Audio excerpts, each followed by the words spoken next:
dribbled a bit with excitement. Oh, hello, Matty boy.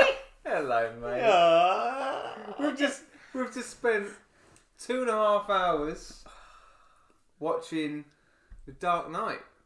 We have indeed. We've had some been delightful. pizza. Yeah.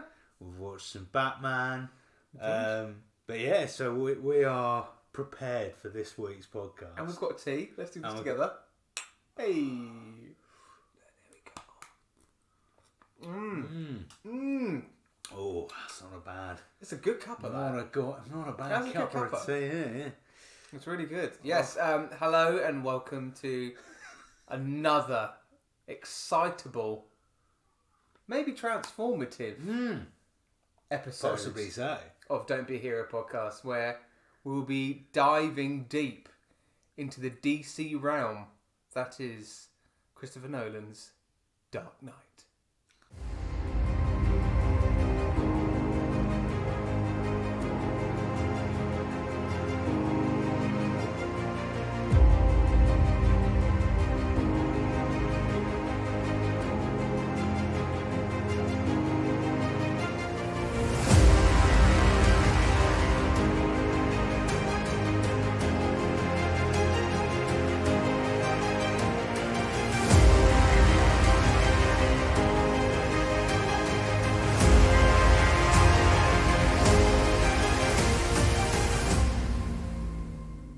Boom. End of theme tune. Oh, What a 2 and a bit hours it has been. oh my God. We've We've been through it. been through it. We decided that today we're gonna do it in person. Yeah. We're gonna watch it in person. Yep. For the first ever time, watch the film Yeah. in person. Which means that we've made no notes, No, we just watched. which is weird. I But feel it's nervous. fresh. I feel naked. I feel a bit naked, but the fact that we're talking straight after watching it, I'm hoping that'll bode well with me remembering names. Famous last words. Yes, for the famous both last of us. and bits and scenes and things I noticed. Yeah. It's I mean, let's get straight into it. Is a relentless film. Do you know what we didn't do last week was what we do in the shadows? We didn't do a synopsis. Oh, we didn't do a synopsis. So I think that's what we should. I felt a bit wrong actually, not starting with that. Feels this, and that, like, I'm actually moving around the room. You are now. moving around the room. So this microphone is gonna. If you've got 3D audio, Oh, this is gonna listening sound to amazing. this podcast, it's gonna.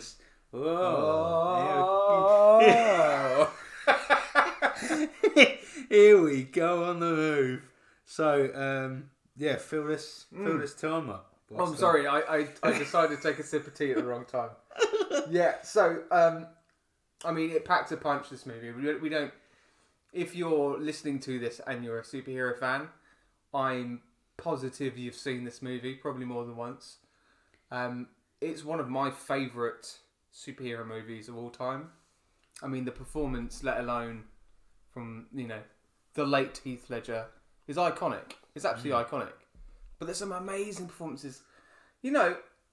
Christian Bale is great as Batman. He is great. He is really good. I think if anything's shown me how much more I like him than Robert Pattinson, sadly, it was rewatching this. Yeah.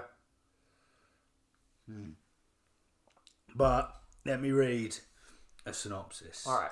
Here we go. I'm going to lay the groundwork, lay the scene. Oof.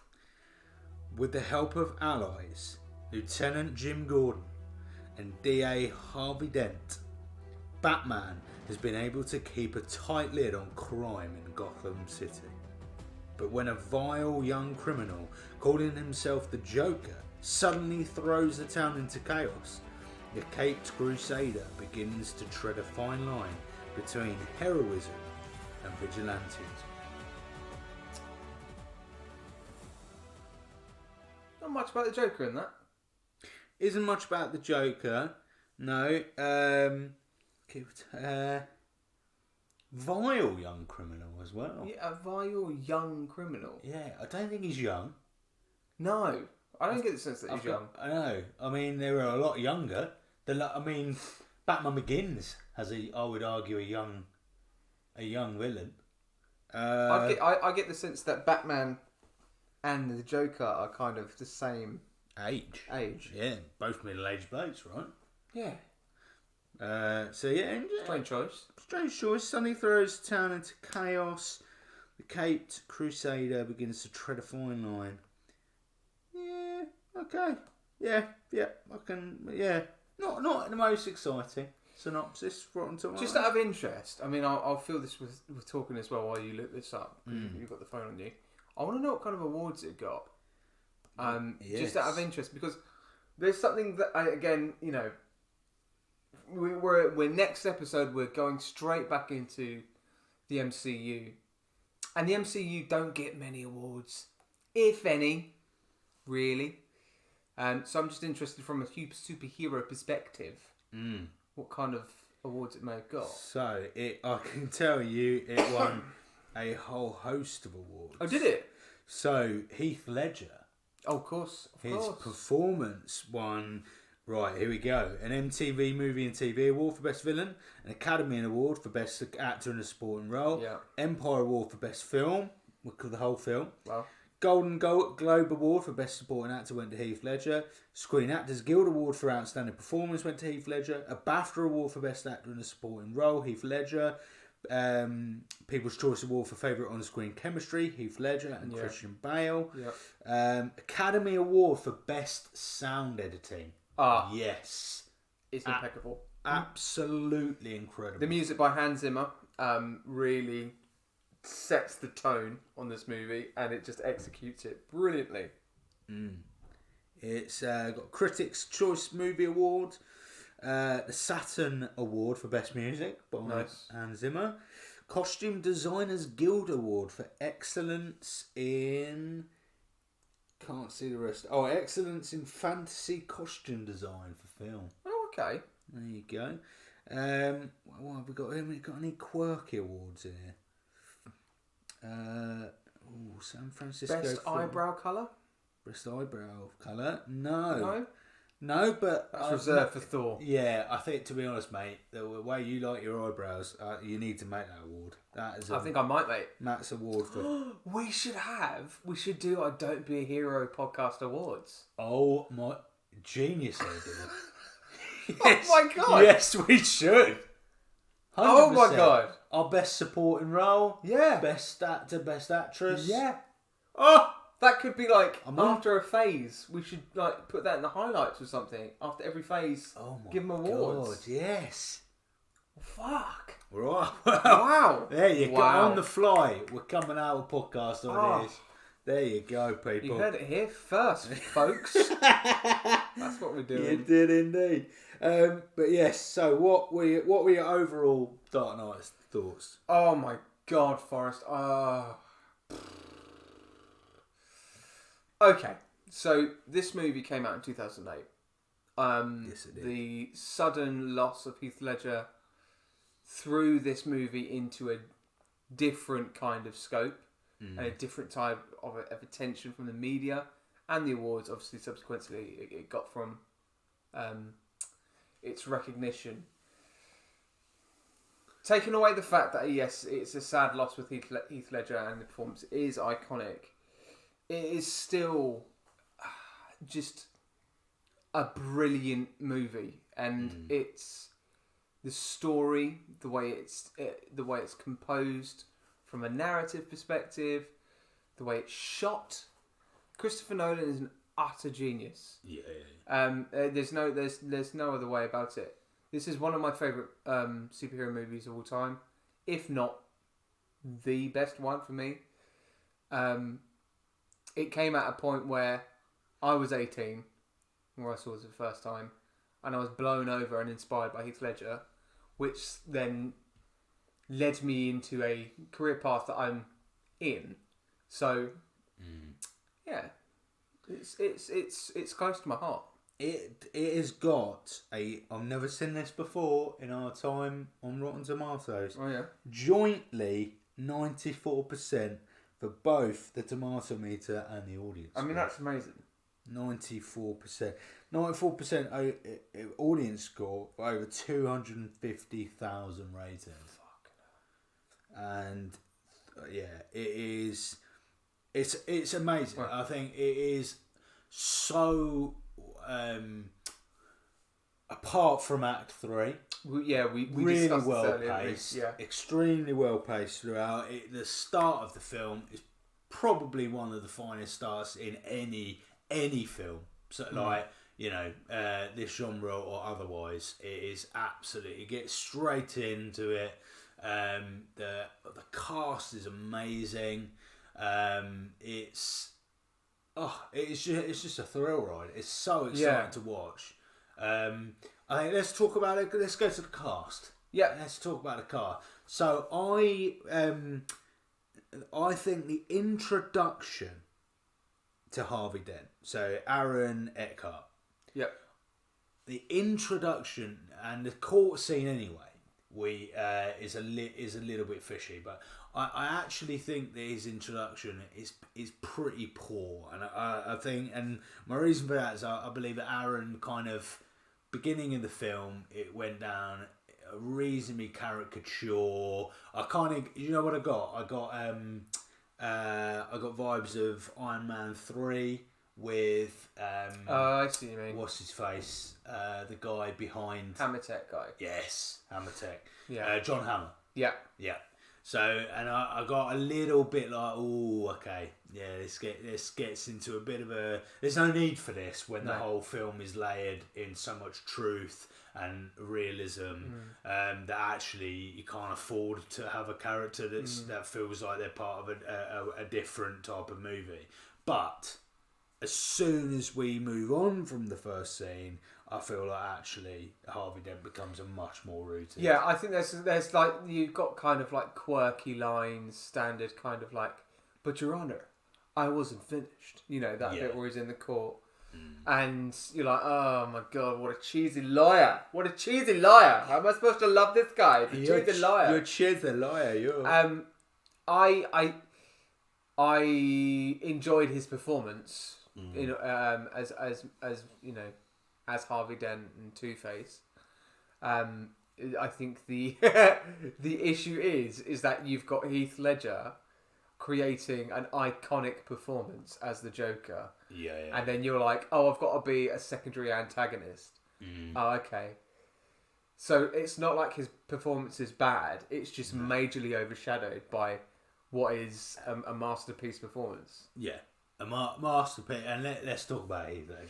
Yeah. What so much goodness in that role. In just the insane amount of just everything about it is so on, and he absolutely has. You can tell the craft that's been spent in developing that character. Every line, every word, every pause, every look, every blink. Yeah. Like you can see it. He's living and breathing the character. And like I was about to say in the beginning of the movie, like when he's got the mask on, and he hasn't said a word. Yeah. And you don't even really know it's the Joker at that point. You're not supposed to anyway. Yeah. But just the way he holds himself, the way he's flailing his arms, the way his shoulders are dropped, you can see that he's embodied the character immediately from the offset. It is a masterpiece, an acting masterpiece.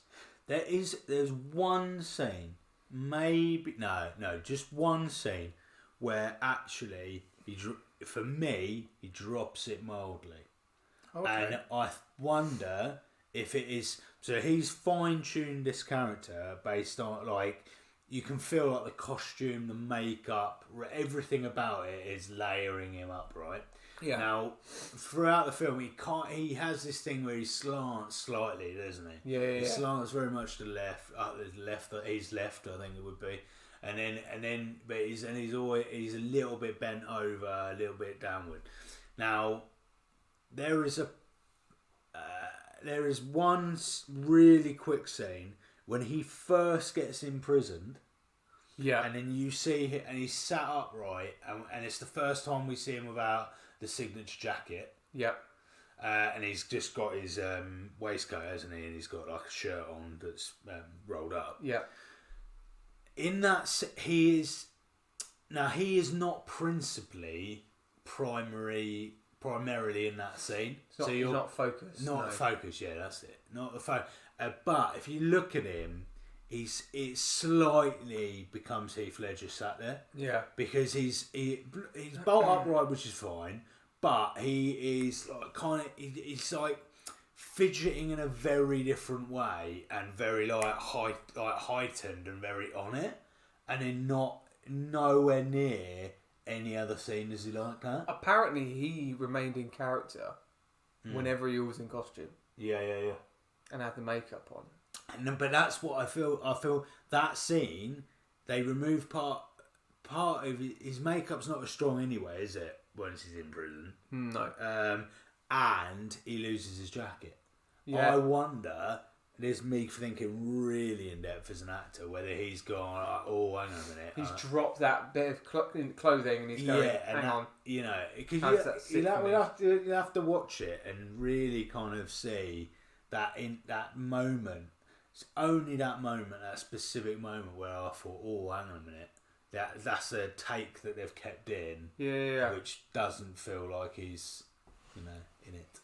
But, interesting. But that is so specific. And also a tiny thing. Oh, yeah. It's absolutely... I think it's because he is so good. Yeah. You watch it like a hawk. So, and I just saw that, but yeah, amazing. I think the way it's written is particularly strong. Mm-hmm. The Joker is written really well in this. We get a good sense of journey. One of the things we picked up on quite early doors was that most sci-fis, well, not sci-fi, but superhero movies. You get the basically you get introduced to the protagonist first, or the superhero first, and then you get flickers of an antagonist. But it's not until the superhero meets that antagonist normally do you actually get a really full picture. Yeah. Whereas this film starts off massively Joker focused, but he's not in the main story. Like the main story, the police don't know about him. Batman doesn't know about him. We know about him, and we know what he's doing. Do you think that's why we love that character? Like Heath Ledger makes the joke, and this is going to sound weird. But, well, not weird. No, it's not weird. It's becoming weird now, but... Heath Ledger made the Joker sexy. Yeah? Do you know what I mean? Yeah. Like, appealing. Yes. Like, you go, haha, he's such an arsehole, but he's so cool. Yeah. You get that kind of sense of... You want to strive to be him, right? Yeah. Well, normally Joker, you would for various reasons you wouldn't. And the way, like you say, the way it was written, the way the lines were written for him, you know, when he does his lines with now Two-Face in the hospital about, you know, I'm an agent of chaos. That whole scene, the way it's written, it's a reflection on the world that we live in. Yeah. It's a reflection on how we deal with, like herd mentality or stuff like that, and it's like you go, oh my god, he speaks a lot of sense and he's a really intelligent guy, and then you go, oh wait, shit, no, he's the antagonist. Yeah. So the film makes you closer to Joker than the hero. Yeah, and also you are from the very off. So him and his posse, he's already getting villains of the piece to kill each other. It opens up by people, you know, they're robbing a bank and then they're killing each other, or I've been told to kill the person I'm helping at the end of it, or so you kind of see that he's a bit of he is a villain and he is the antagonist, but not in a conventional way.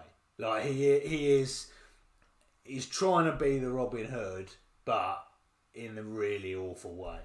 Yeah, in the worst way you possibly could. It's like if he didn't have Arkham Asylum, if he wasn't in Arkham Asylum beforehand, or didn't do so, whatever that massive moment in his life that turned him to become the person that he, you know, the Joker was, or, you know, is, then it could be like a Harvey Dent character, like a Yeah. White Knight.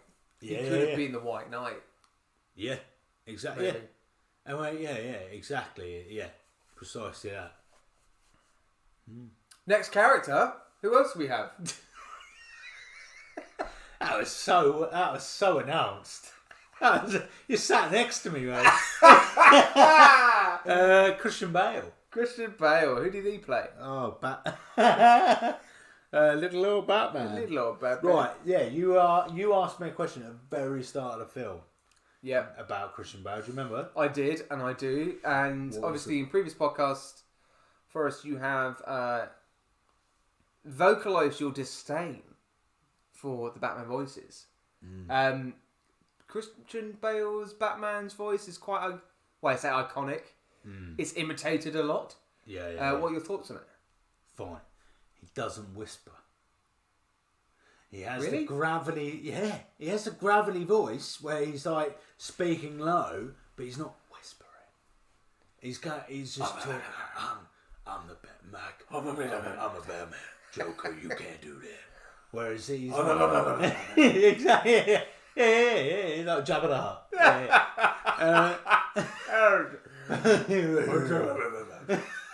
But no, it's the. Also, I think, and we talk about the awards, we talk about Hans Zimmer. I want it's partly the sound mix. Yeah. The Batman, so Robert Pattinson's one. The sound mix is awful. I don't think the sound is great for that film anyway. What you think the balance of the sound? Yeah, I kind of agree with you. It's either really loud or it's really quiet. Yeah, for the Batman. Yeah. Exactly. And I wonder where, and you kind of that is a modern day issue with cinema and TV at the moment. Anyway, is that half the time you can't fucking hear what's being said because it is because of what we've done with sound, and I saw there's loads of stuff online if you look into like filmmaker modes on TVs and all sorts of stuff. Is that action scenes are really, really loud. Another film, if you think back to Inception. Yep. Oh, that's a film. And that has a similar issue, but where massively loud action scenes and then really, really quiet dialogue.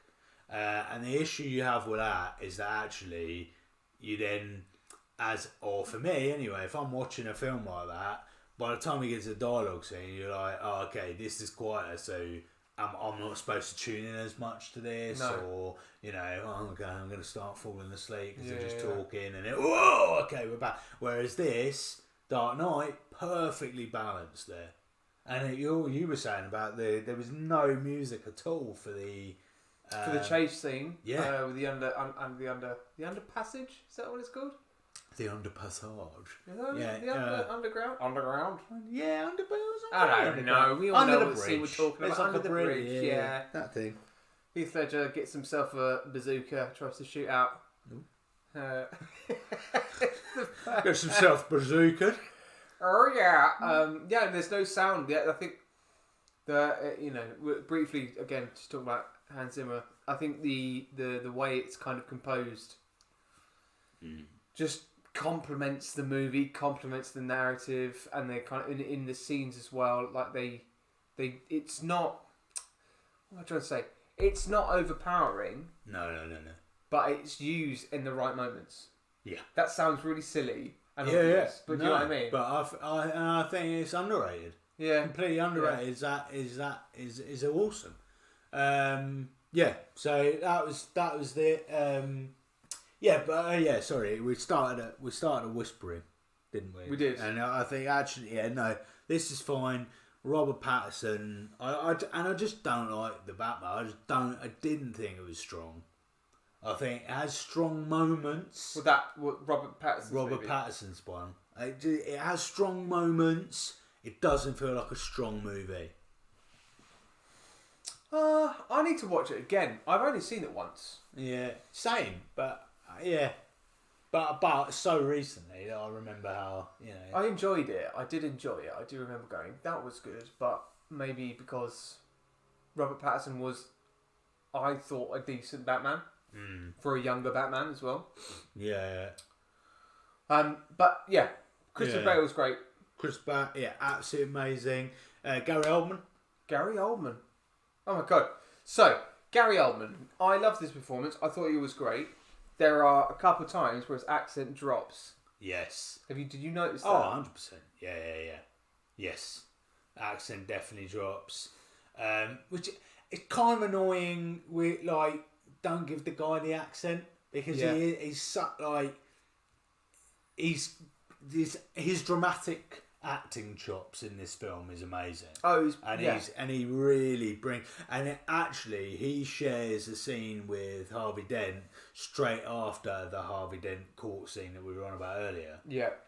And you can see that Gary Oldman's acting really has its effect on everyone that he's on scene with. Because everyone seems to really just vamp it up, but he's just so real about it. You just feel like such a natural performer, Gary Oldman, and you don't feel like, oh Christ, here we go, I'm watching him pretend he's this character. I feel like he's actually, whenever I think of Commissioner Gordon, I think of Gary Oldman. Yeah. So he's done his job. Yeah. Exactly. Right, he's done his job. Yeah. 100%. Whereas I compare that to the Batman.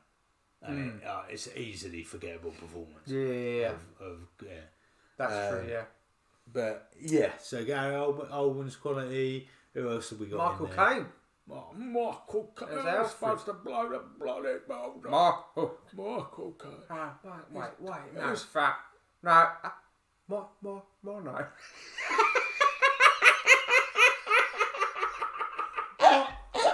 Michael Caine.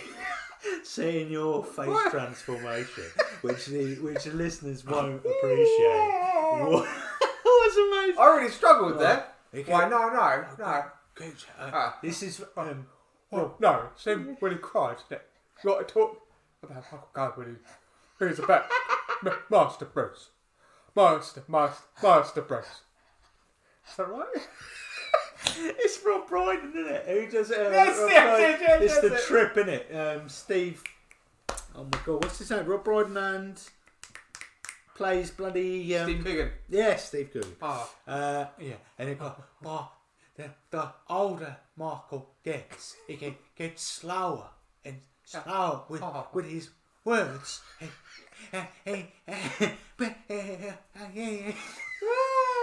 Bruce, I don't think you understand the desperation of the matter. Master Bruce, I won't man to blow the bloody doors off, Master Bruce.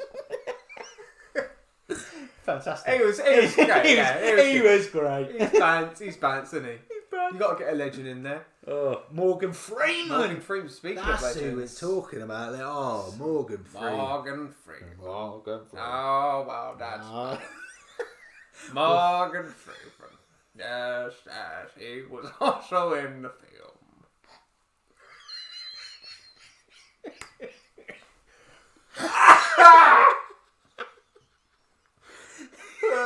Sorry. Freeman. Honestly, what a cast this film it's stacked, isn't it? It is absolutely stacked. So amazing cast. Pacing. Let's talk about pacing. So why are we missing Maggie Gyllenhaal? Maggie Gyllenhaal. I know in a film that there we go. Representation in this film in terms of very small amount of female characters in this. Well, that's why they changed it up a little bit in Robert Pattinson's version. To be fair, yeah, they did. Hugely small. Yeah. But Maggie. I thought great, fine, yeah. Yeah. Oh god, that sounds really bad. Speaking of representation, there was only one real kind of principal role for a female there. Completely didn't mention her. Was she right? Yeah, she's right. Well, I feel, but her dialogue and her and the written input of the film for her was weak. There needed to be more depth, I think, between the relationship that she has with Harvey Dent is all there. It's all fine. You get that, but they needed to be bringing up the past a little bit more with Bruce and Rachel. Yeah, and you feel that maybe there's deleted scenes in there somewhere. and they thought, okay, out of all of the film, Yeah, what possibly. can we get rid of? We've got to get rid of that. So, Yeah, possibly. But mate, yeah, brilliant actress. She came in as a recast. Katie Holmes originally played Rachel Dawes in Batman Begins. Didn't do the second one. I can't remember why. If you do know that answer, please let us know on don'tbeheroepodcast@gmail.com. Well remembered. Thank you. Just great performance as well. Again, just all round principal roles, absolutely stellar performances. Yeah.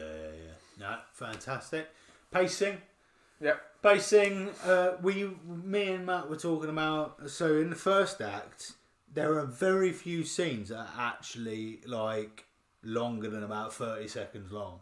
It's mad. There's like so many quick scenes. You got like one scene that's like 1.5 to 2 minutes long that gives you lots of information. Then followed by 2 really short scenes that last no longer than a minute, and they're snappy, they're sharp. Yeah. This, I tell you what, this film is an absolute dream for film studies. Yeah, I did film studies at A level, and this film, I absolutely can pretty much be assured that colleges up and down the country must be looking at this film for film studies, because it's got such perfect scenes for it. Really short. They're stacked full of content. Cinematography is out of this world. Yeah, the way they kind of put the shots together as well. Yeah. In those snappy scenes, you've got quick cuts, quick sound effects.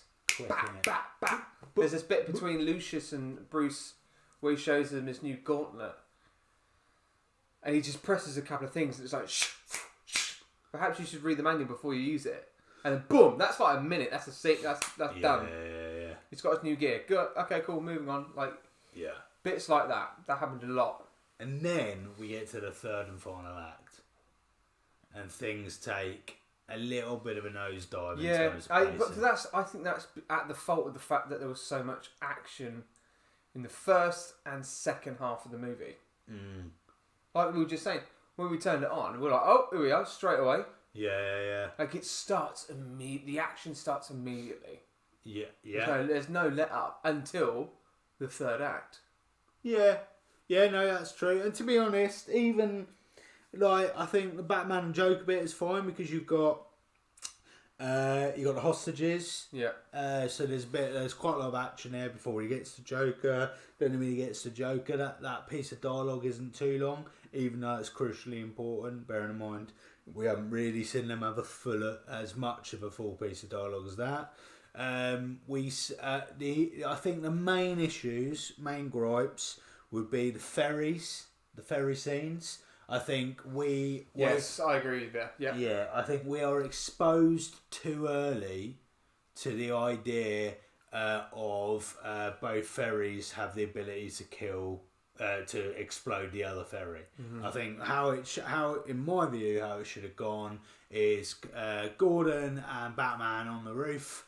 They notice all of the hostages. You get the hostage scene whilst Batman is in the building and he's like trying to save the hostages, wiping out the police.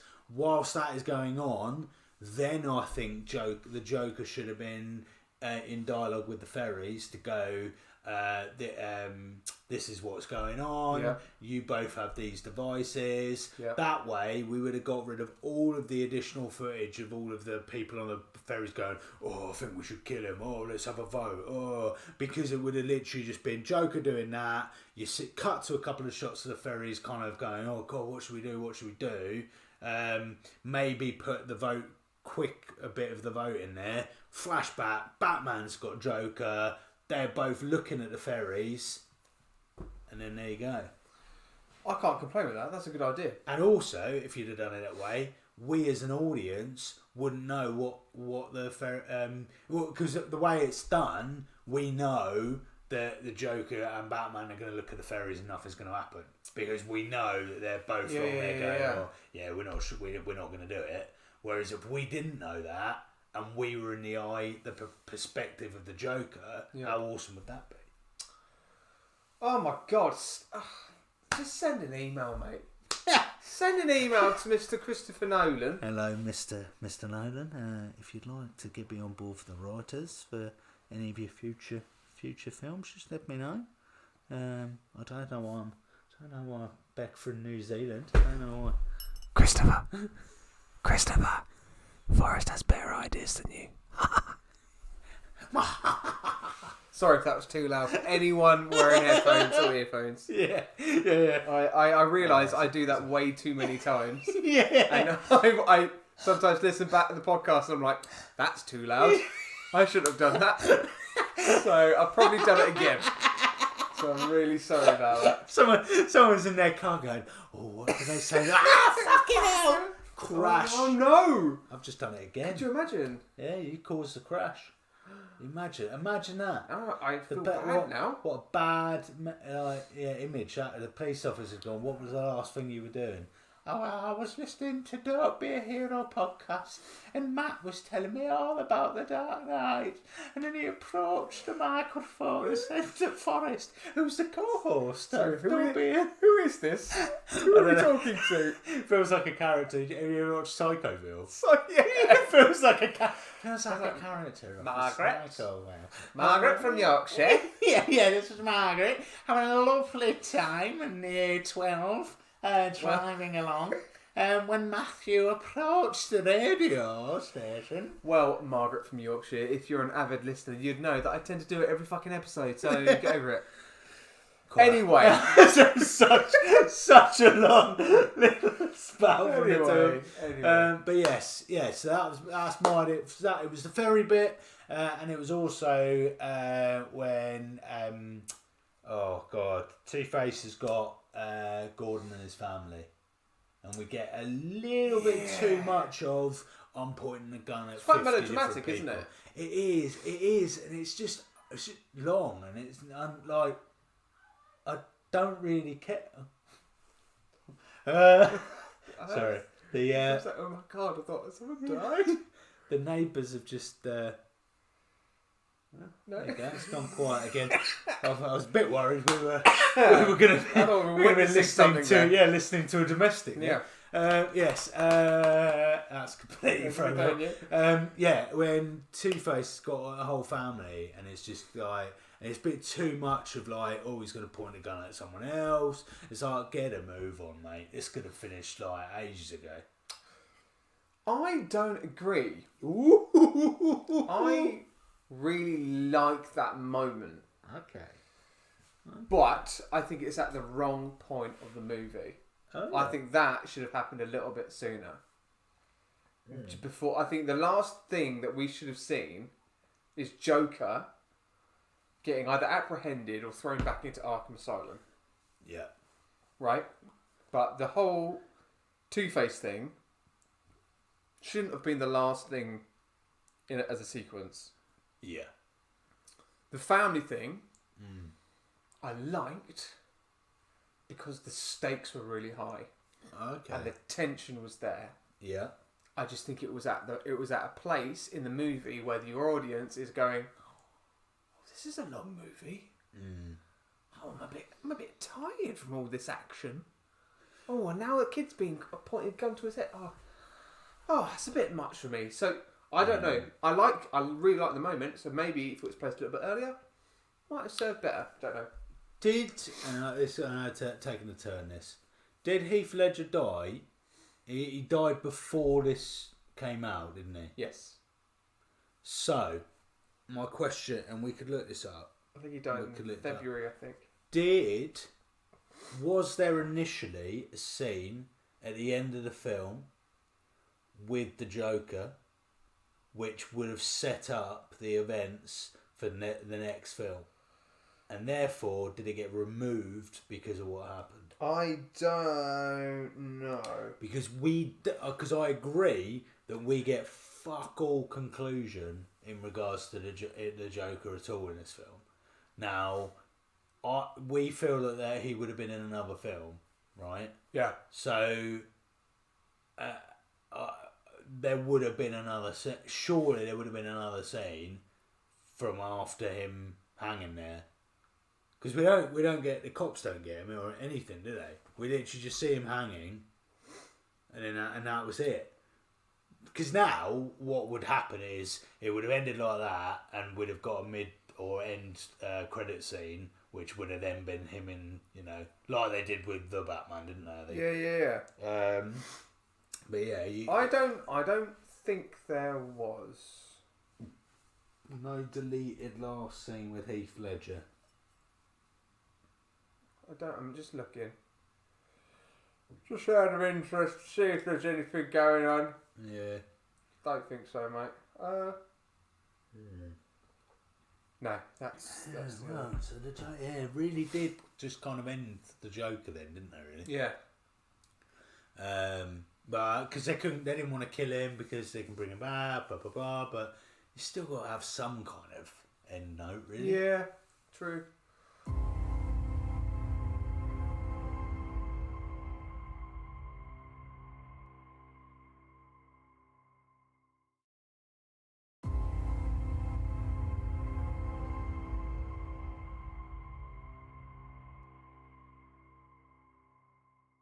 Anyway, but what were your favourite moments, mate? Favourite moment? Oh god, I think there's so many pieces to this film which are absolutely just amazing. I think first scene, yes. definite highlight. Yeah, best intro to probably one of my 5 top favourite intros to a film. And then probably all of my favourite scenes have all got the Joker in. That's for sure. Yeah. I don't think I've got a favourite scene without. And then the second one probably got to be the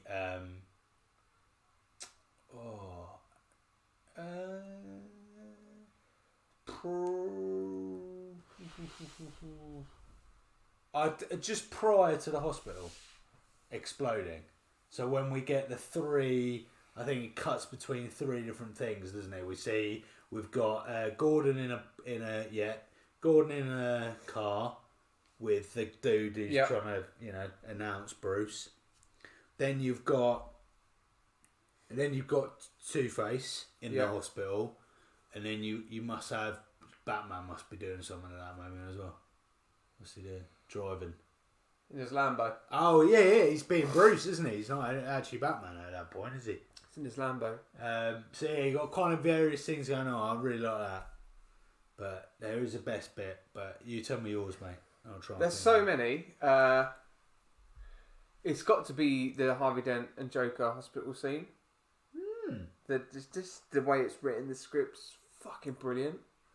There is that moment... There is that moment. I mean, it's just Harvey Dent being an absolute fucking knobhead. Like, he turns around and goes, and he doesn't notice it's not the Joker until he takes his mask off. Yeah. I'm like, dude, come on. Yeah. Like, you know that's a fake wig. There's it's Joker, but right? And also, I don't really understand that, because if the directing note was you can't recognise him until he's removed the mask off, because there's no reason for it, because the only time the Joker would have looked directly at Harvey is that moment. So it's not as if, like, by him knowing it's him with a mask on, you could argue that he would have already known Joker was in the room. Because the first time we see Joker in that room, he's like sorting out the utensils in the corner. Like, he's not actually near Harvey, is he? No. He's like doing so. As soon as he turns around looking at Harvey directly and Harvey wakes up, it would make sense that he would like immediately notice him. So it's either a bizarre direction or a bizarre acting choice. I don't know which one it could be. I don't know. It might be an acting choice. It might just be a delay, really. Yeah. And on reaction. I don't know. Because like I say, literally, you would just go, hey, like, what the like, at least have some confusion before he then cottons on. Yeah. Because you'd be like, who the other scene I like is the pencil trick scene. It's iconic now. Nice. Fucking brilliant. Yeah. It's just so good. It's a masterclass. I can't tell you how much of a masterclass it is. It's just so good. Yes. Best scene. Sorry, wiping everything I've said. Yep. Best moment is Bruce Wayne's party. Is the scene where we see Joker walk in. Oh, yeah. Yeah. That's the Yeah, best. yeah. Because you got Batman wiping out Harvey Dent and hiding him. Yeah. You've got Maggie, the character's name is Rachel. not Maggie, Rachel. Rachel being, like accosted by the Joker. Yep. Yes, that's the part where there's three. That's kind of where it gets That's kind of the like tension is. peak like tension because he's getting the hit list. Yes. He's got the old commissioner poisoned him. Yes. Yeah. So that's all at the same time. Yeah, all at the same. That's it. The three moments Yeah. at the same time. That was amazing. Court lady, the lawyer, gets in the car. All it says in the letter is up. Boom. Yeah. She's gone. Love that. It's all like that is such a good. That is. And when he's holding on to Rachel and he goes, "Let her go." Poor choice of words. He just lets go. So good. And then symbolism. We said there's lots in there, like Two-Face. I said no, after that scene where he becomes Two-Face, I said he loses his other half, and he loses half of his face. Yeah, no, it was good. I worded it more prolific. Oh no! Right, let's try and recreate it. Right, you're sitting down. I've got to remember what it is though. How did I word it? I can't He lost remember. half of him, and he's lost half of his. He lost it. Yeah, Go on, we were watching it. Yeah, there we are watching it. Oh yeah! Oh no! Oh whoa! Oh. Forrest, say something poignant. He's just lost his. I can't fucking remember. Oh. It was so good. It was so good. It was something about like he's lost his partner. He's lost his other half, and now he's lost. No, it wasn't even. It was like it was so worded brilliant. You had to be there, guys. You had to. Yeah. You just had to be there. Yeah. Well, we'll recreate it just for you.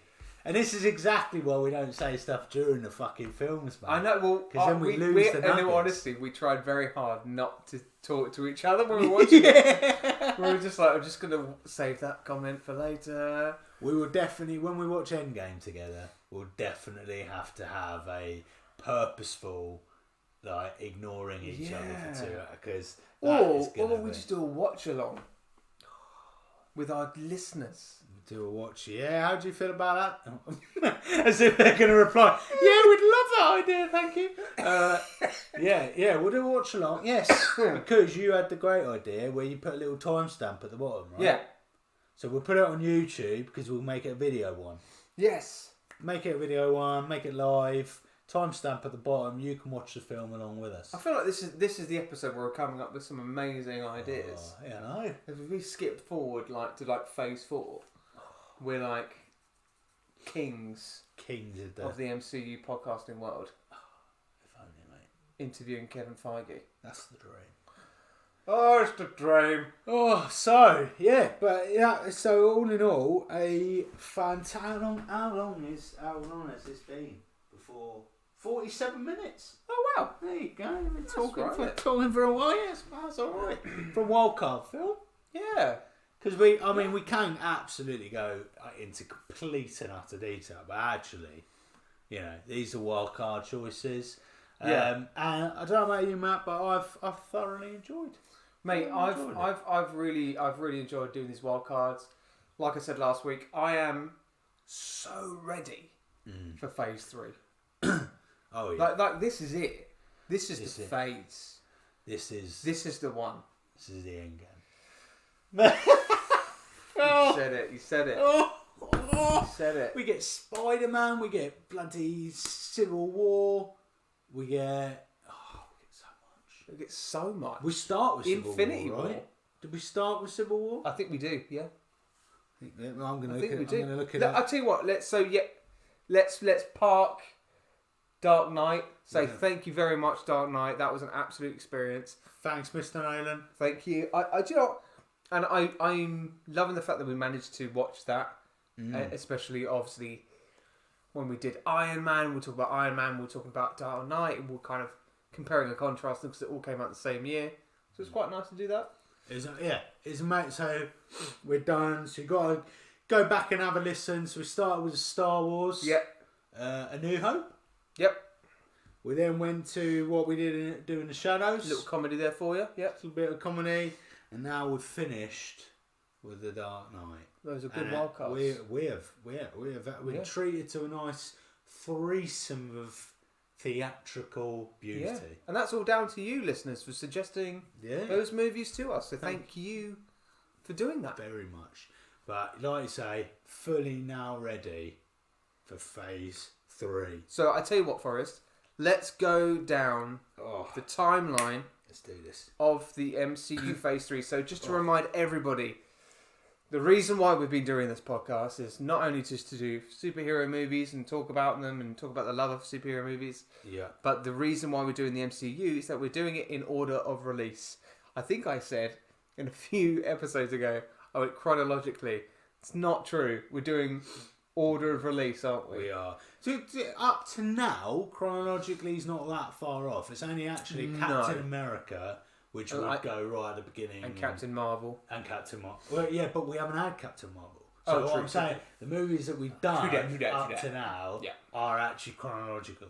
It's at this point, things start to get a little bit a little bit crazy. So, what here we go. If you...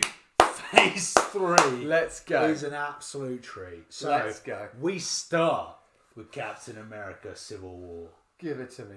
So we start with Civil War. Uh-huh. We then take a detour down to Ali Doctor Strange. Oh, brilliant. Yeah. Yes, we get introduced to a new Doctor Strange. Then we go back to what our podcast could have been. Guardians of the Galaxy Volume 2. Then we get what do you reckon's film number 4? Ant-Man and the Wasp. No. Captain Marvel. No.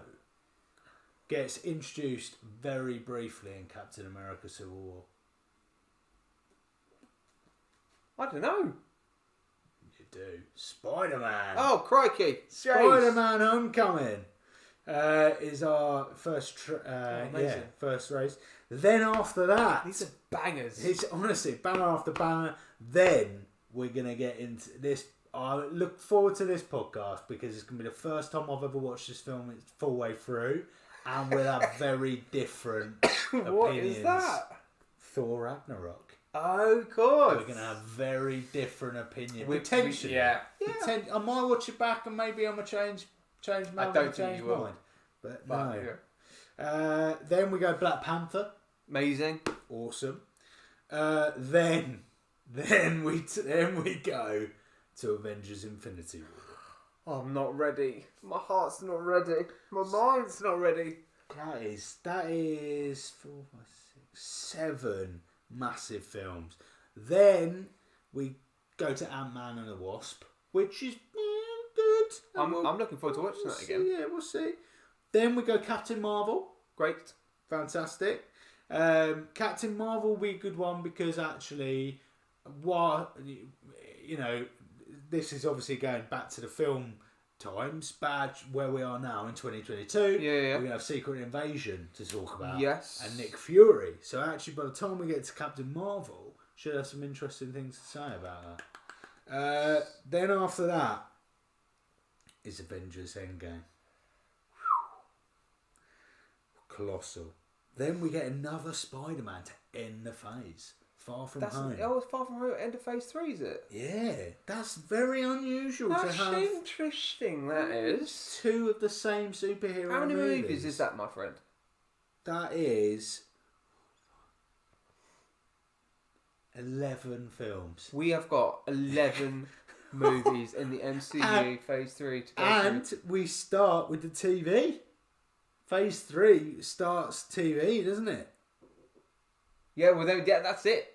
Yeah. Yeah, but then we go into we're gonna Disney Plus stuff. Oh my god! So I'm trying to find out. Because I'm just on the movie. Phase 3. So I think I'm looking forward to it. I mean, I can't fucking. I mean, it's gonna be. Oh, there's no words. There's no words for my excitement. There isn't. So, sorry, I took a detour. What? Yeah, I'm sure it is. It's definitely the introduction of TV series, isn't it? I think it started because we've still got Black Widow to go through and stuff. Doctor Strange 2. Vacant films. Okay, MCU TV. There are series. Phase 4 TV shows. There are definitely that, mate. Phase 4, but Yeah. we're in Phase. I thought it was Phase 3 as well. No. Phase 4 starts off Loki Disney Plus stuff. Yeah, Oh, okay. guarantee that. That's it. But you were saying we can start watching the What If at the end of Phase 3. Yes, we can. So yes, but What If obviously isn't part of the MCU. So it's not included in a TV series because it's a What If. It's a So what not, if. It's not You canon. say it's not in the MCU. It is in the MCU. It's just not canon, It's just though, not. is it? It's not. For the universe. It's not canon, Oh, really? but it's multiversal. Oh, okay. All right. This is where we start talking about bigger bigger things. Right. Ah, Bloody hell. So yeah, we can do. So we'll do some what ifs. yep. And then wow. So we're gonna have loads of films. We've got loads of It's films. gonna be massive. This is if there's any time to listen, now is the time. And This is it. I so- want you to, dear listeners, get close. I'm going to get close to the mic. Okay, Oh, listen there up, you okay? I want you to psych yourself up for this because it's going to be a long haul, okay? So just, take a Barocca, get some energy in you, right? Buckle yourself up because this train is about to go 88 miles per hour. That was a Back to the Future reference. I don't know why I mentioned that one, but I did. Okay, just buckle up. That's what I'm saying. Buckle up. And what is fantastic? Do you want to know some great news? Yeah. So I've had a look at the old dates. This is going to take us right up until December. Oh, Christmas so time. then we get a Can we do Christmas movies? Oh my god! I hadn't even thought of that. Elf. Oh. Die Hard. Yeah. Right. Don't be a hero. Don't be a hero podcast at gmail.com. Get in early. Tweet us. Go on Instagram. Tell us what we should do for Christmas. 3 Christmas movies for this Christmas. Get in and tell us quickly. Can we do Muppets Christmas Carol and release it on Christmas Day? Oh my god. Oh. All the ideas. Oh my god. And they brought back they brought back the song that they got rid of. Yes. Love is gone, the love is gone. The love is gone. Oh my god. Because when they sing that at the end, you're like, what song's that? Amazing. Oh my god. So yes. So then we'll do that, and then we'll have a break for Christmas. So we'll Of course. but we can schedule them in, like you say. Schedule them in. So we'll schedule a Christmas Day podcast. I can't wait to see the listener figures for that. 0 people. You never know. Everyone's at home. You never know. Well, that's very true. Bring You your never know. family together and listen to Don't Be a Hero podcast. Anyway, that's Christmas. We've got a while to go, but it will be here before you know it. It will. But it's closing in. before we all of that, next week, buddy, and I'm gonna watch it in the next 2 days probably. Is Captain America Civil I cannot wait. War. I It cannot is. wait. We get to meet Spider-Man. Mr. Holland. Well, thank you so much for listening, dear listeners. As per usual, buckle yourself up. We're about to hit phase 3. Are you ready? Because we are. Yes! See you next. Oh, God, I'm trying to get You're right there, mate. Take care, guys. Just gonna earn you. Bye.